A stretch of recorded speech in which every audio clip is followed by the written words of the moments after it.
सब लोग जम के तो बोलो जरा, जानते हो ना सब। मिट्टी का पार्थिव शिवलिंग का निर्माण जब हम करते हैं तो दुनिया के लोगों को लगता है कि हमने शिवलिंग बनाया, हमने शिवलिंग बनाया तो एक शिवलिंग के पूजन का फल मिल रहा है।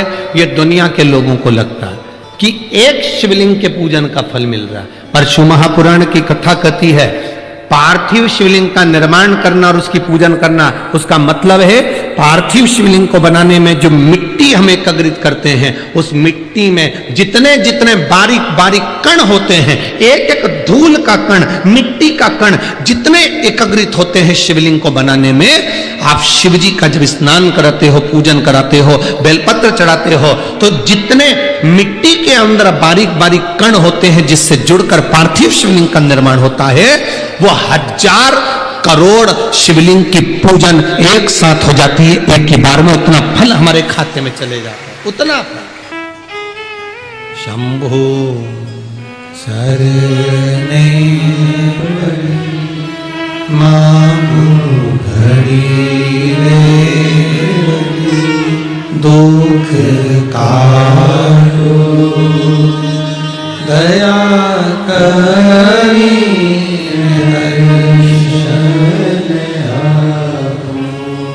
शंभो शरणे मांगू घड़ी रे घड़ी दुख काटो दया करी दर्शन। एक पार्थिव शिवलिंग का निर्माण करना मतलब लाखों शंकर भगवान के स्वरूप की पूजन कर, एक पार्थिव शिवलिंग का निर्माण कर।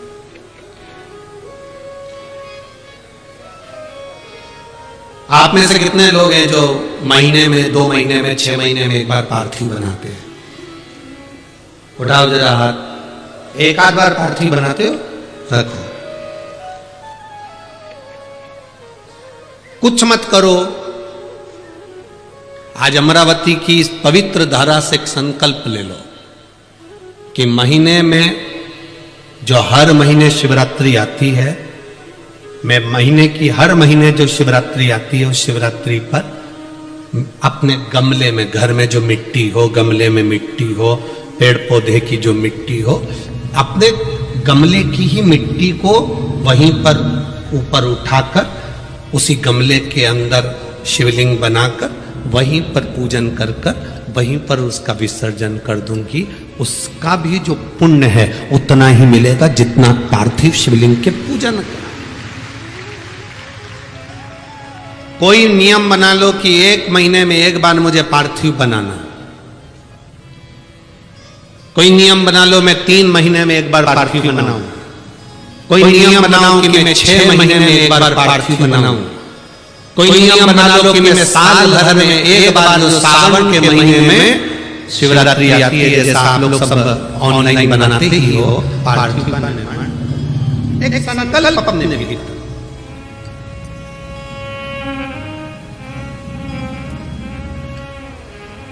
संकल्प का फल बाबा क्या देगा ये आपको मालूम पड़ेगा। वो क्या देगा वो बात मालूम पड़ेगा।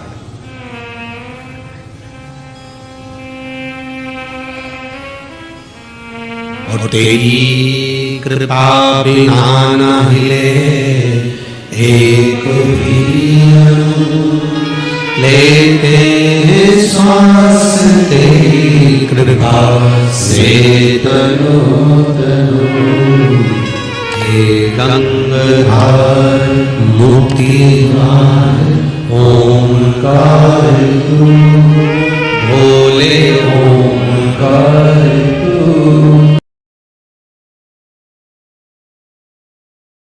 शिवरात्रि का प्रसंग कहता है अपने मन की अभिलाषा रखकर तुम्हें जो चाहिए, एक काली मिर्ची और काली तिल्ली के 7 दाने। एक काली मिर्ची और काली तिल्ली के कितने दाने? 7 दाने हथेली में रखकर अपनी कामना कर कर मन से अपने मन के बात को कहकर शंकर भगवान के शिवलिंग पर चढ़ा दीजिए। आपकी मनोकामना, कहते हैं हर महीने शिवरात्रि आती है, इस शिवरात्रि पर, मुख्य शिवरात्रि पर चढ़ाओगे, अगले महीने की जब शिवरात्रि आएगी तो आपकी मनोकामना पूरी हो जाएगी। 1 काली मिर्ची और 7 काली तिल्ली के दाने, मात्र 7। महाराज, जिसके घर में क्लेश रहता हो, बहुत ज्यादा लड़ाई झगड़े हो रहे हैं, सास बहू के झगड़े, ना बहू कुछ सुनने को तैयार ना सास सुनने को तैयार, और घर में बेचारे पुरुषों की आफत, यहाँ भाई भाई झगड़ रहे हो, सास बहुएं झगड़ रही हो, कुछ मत करिए। गेहूं की बाली को तोड़ो, गेहूं की बाली जानते हो ना, जिसमें आप लोग तो गेहूं की बाली को तोड़ना है, और बाली 7 बाली तोड़कर अपने घर में घुमाकर अपने घर का नाम और गोत्र बोलकर उसको शंकर को समर्पित कर दीजिए। जिंदगी में कभी सास बहू का झगड़ा नहीं होगा महाराज। शिवरात्रि के दिन उसको समर्पित करिए, आपके घर में कभी क्लेश नहीं मच सकता। और शिवरात्रि के दिन रात्रि को 12 बजे शंकर भगवान पर एक धतूरा चढ़ा दो। क्या चढ़ाना है, जम के बोलिए जरा, धतूरा। ये शंकर भगवान को धतूरा चढ़ा दो। 12 बजे रात्रि को शिव जी पे धतूरा चढ़ाओ, आधे घंटे तक धतूरा चढ़े रहने दो, और आप श्री शिवाय नमस्तुभ्यम का जाप करो। जिस शंकर जी पे धतूरा चढ़ाए उस मंदिर के बाहर बैठकर कौन सा मंत्र जपना है, श्री शिवाय नमस्तुभ्यम। फिर से बोलो, श्री शिवाय नमस्तुभ्यम। धतूरा चढ़ाकर श्री शिवाय नमस्तुभ्यम का स्मरण करिए।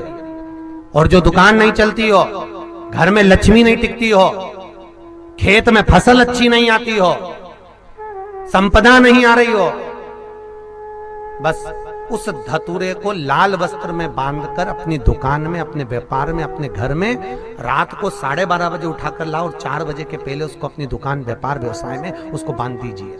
और अगर जो जमीन फसल सही नहीं दे रही हो, उस जमीन में ले जाकर गाड़ दीजिए।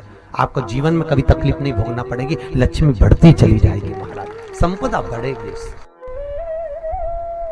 जो व्यक्ति ज्यादा बीमार रहता हो, बहुत बीमारी उसको घेरे रहती हो, परेशान रह रहा हो, बीमारी बनी हुई है, तो बोर चढ़ाइए। बेर, क्या बोलते हैं यहाँ पर, बेर की बोर, वो खाने वाला बेर जो होता है, उस बेर को 7 बेर ले लो, और 7 बेर को लेकर अपने ऊपर से घुमाकर शिवरात्रि की दोपहर के 12 बजे शंकर भगवान के शिवलिंग पर ले जाकर उस बेर को चढ़ा दीजिए। आपका रोग, आपकी बीमारी मात्र 3 महीने के अंदर समाप्त हो जाए। शिवरात्रि के दिन बेर चढ़ाने का बड़ा महत्व है। और शिवरात्रि पर चढ़ा हुआ वो बेर उठाकर ले आइए, और उस बेर को उठाकर रख लीजिए। मान लो किसी को उदर से जुड़ी हुई जब तकलीफ रहती है, पेट से जुड़ी हुई तकलीफ रहती है, पेट से जुड़ी हुई कोई भी प्रॉब्लम हो, अगर पेट से जुड़ा हुआ कोई भी रोग आपको लग गया और डॉक्टर की दवाई चल रही है, सारी औषधि चल रही है, जो शिवरात्रि पर आपने बेर चढ़ाया है, वो बेर अगर आपके यहां रखा हुआ है, वो बेर उस रोग वाले व्यक्ति को खिला दीजिए। आधे घंटे के अंदर पेट का दर्द, पेट की तकलीफ, पेट का कैसा भी रोग होगा, एकदम आराम लग जाएगा। उस बेर में इतना दम, इतना प्रबलता आ जाती है शंकर को, जो शिवरात्रि के दिन बेर चढ़ाया जाता है, वो केवल शिवरात्रि के दिन करने का होता है। कहते हैं जिसका व्यापार ना चले, व्यवसाय ना चल रहा हो, बहुत ज्यादा कष्ट में जीवन निकल रहा हो और बहुत ही ज्यादा तकलीफ हो रही हो, तो धतूरे को हल्दी में डुबोकर शंकर भगवान को शिवरात्रि के दिन रात को 12 बजे समर्पित करें। उस धतूरे को वापस उठा लाएं 5-10 मिनट के बाद, श्री शिवाय नमस्तुभ्यम बोलकर लाल कपड़े में उसको बांधकर व्यापार वाली जगह में कहीं पर भी उसको बांध दिया जाए। व्यापार पीछे नहीं हटता, व्यापार अग्रण्य भाव में बढ़ता चले जाता है। महाराज, उस धतूरे को केवल परंतु शिवरात्रि के दिन रात को 12 बजे ही किया जाए, हल्दी में डुबोना पड़ता है।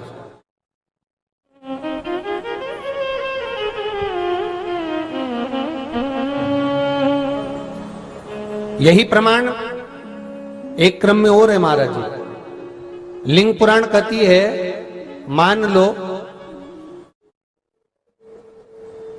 किसी व्यक्ति को कोई एक भारी बीमारी हो गई, बड़ा रोग हो गया, और वो रोग डॉक्टर कह रहा है कि ये ठीक नहीं होना है, बहुत तकलीफ उसमें है और कष्ट ही कष्ट है, वो ठीक नहीं हो रहा, दवाइयां लग रही है, गोलियां खा रहे हैं, तो महाराज उसका भी वर्णन है। 7 धतूरे, कितने धतूरे लेना है?